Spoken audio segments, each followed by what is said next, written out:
It always brings a smile to my face to see WhyGuy's jungle to be the first one to visit bot.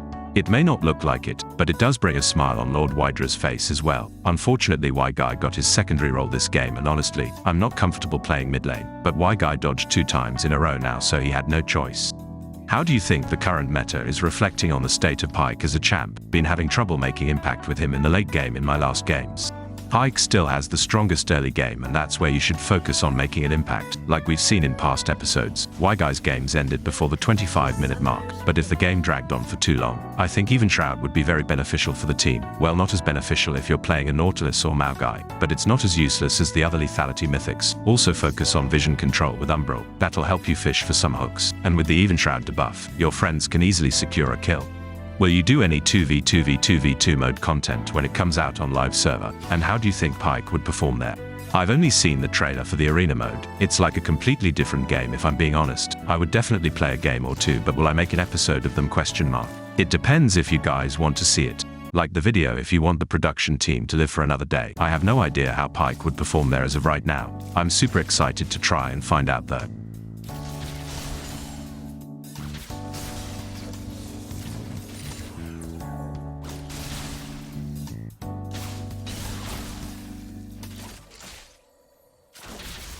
I have absolutely no clue about this matchup, so expect a painful experience as we proceed. WhyGuy just went with Quinn, opting for a roaming playstyle, but our protagonist didn't expect laning phase to be this difficult.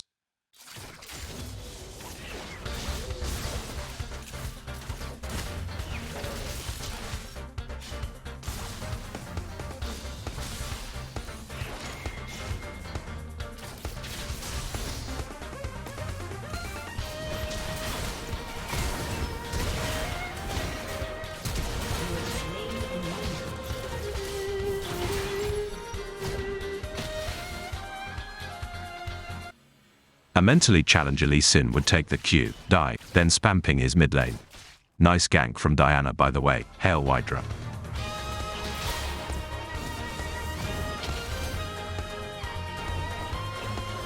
Like, the self-control of this Lee Sin is nothing that I've ever witnessed. WhyGuy was ready to channel his teleport as soon as Lee Sin takes the Q. Come on Lee Sin, you're making it too hard for the classic comedy department.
There it is, ladies and gentlemen, our daily reminder to like and subscribe.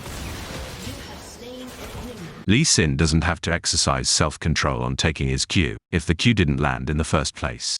This is the first time that WhyGuy built static Shiv. I'm honestly surprised that this is still in the game considering the comments I've heard about this item, but I guess Riot balanced it already.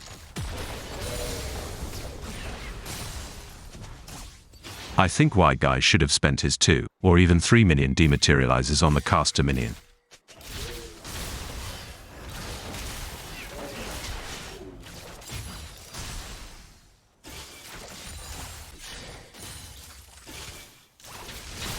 An enemy has been slain. But still, the wave clear is somewhat decent. Lord WhyGuy should have perma-prio now. This is going to be fun.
I don't play solo lanes nowadays, so I don't have an idea of what to do at this stage of the game, but it appears that WhyGuy's plan of perma-shoving a lane with static shiv and then patiently waiting on the river for the enemy team to force a play is somewhat working.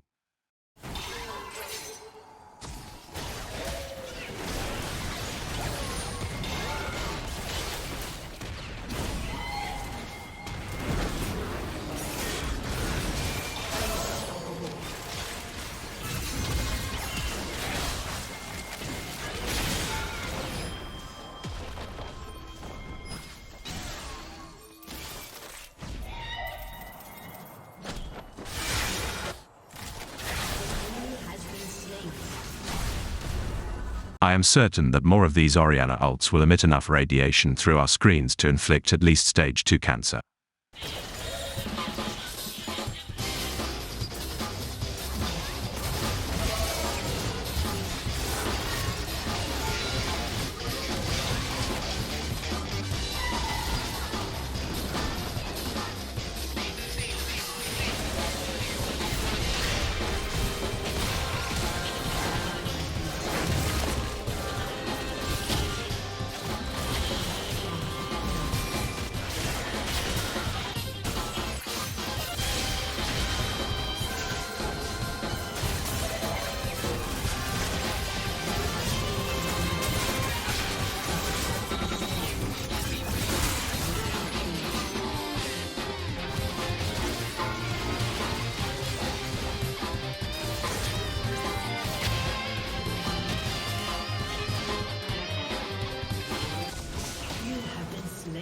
That would have been an entirely different fight if WhyGuy practiced self-control and waited for Lee Sin's second Q and cancelled it with Quin's E.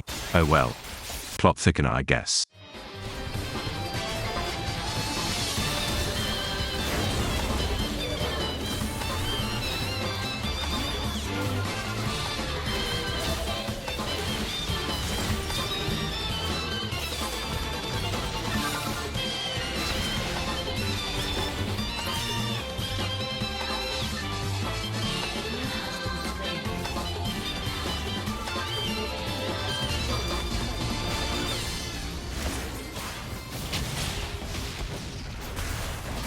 So this is what it feels like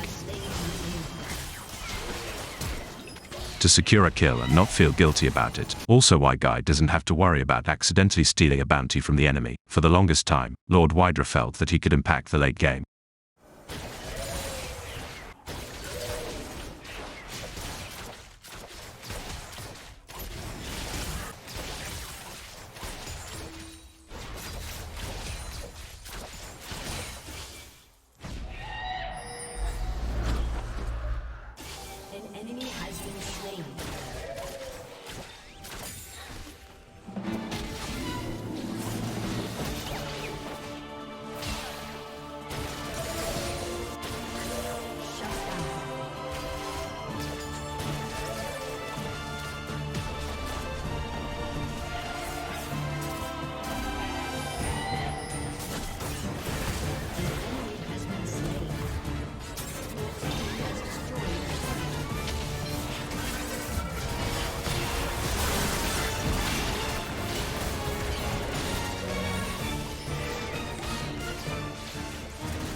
Who would have thought that WhyGuy's most enjoyable game this season would be the one where he didn't get his main role? Perhaps it's time we switch things up and move to mid lane for the rest of the climb. What do you guys think? Let me know in the comments.